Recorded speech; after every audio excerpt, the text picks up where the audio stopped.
Imagine a time when the open seas were ruled not by nations, but by pirates. The year is 1801. The United States is a young and struggling nation, barely 2 decades old. But across the Atlantic, American merchant ship. 4 years, European powers paid off these pirates, treating it as a cost of doing business. But President Thomas Jefferson refused to bow to their demands. This bold decision would set the stage for America's first overseas conflict, the First Barbary War under siege, captured by ruthless pirates demanding ransom and tribute. In this video, we're diving into the dramatic story of how a fledgling nation took on a powerful and organized pirate empire, marking a crucial turning point in US history. This is the story of courage, diplomacy, and the birth of American naval power, the story of the First Barbary War. It's the early 1800s. The United States, a young nation, is facing a brutal threat on the high seas, the Barbary pirates. This isn't just a story about pirates. It's the tale of how America took its first steps as a naval power.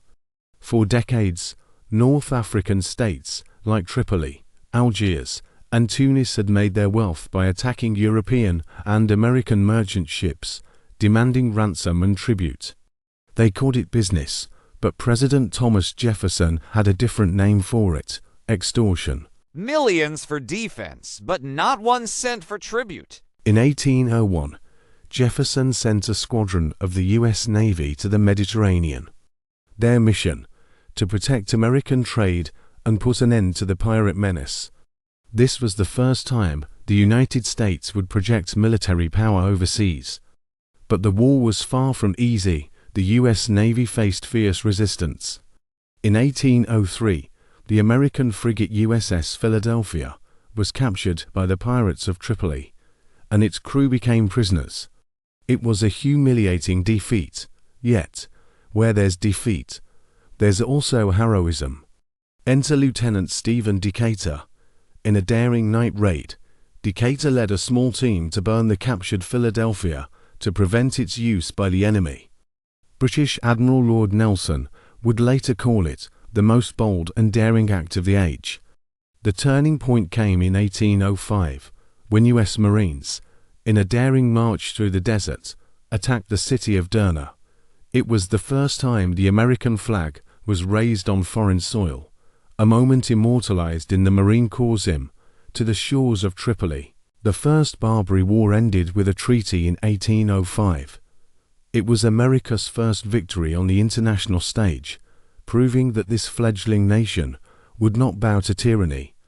The message was clear: the United States would defend its citizens and its principles, no matter the cost. Today, the legacy of the First Barbary War lives on in the U.S. Navy and Marine Corps. It was a war that helped define the resolve of a young nation, and its lessons echo through history, reminding us that sometimes standing up to bullies is the only way to secure freedom. Thank you for watching. If you found this story inspiring, please like, share, and subscribe to our channel for more stories that unveil the lesser-known histories of our world. Let us know in the comments what stories you'd like us to explore next. Until next time, keep uncovering history's hidden truths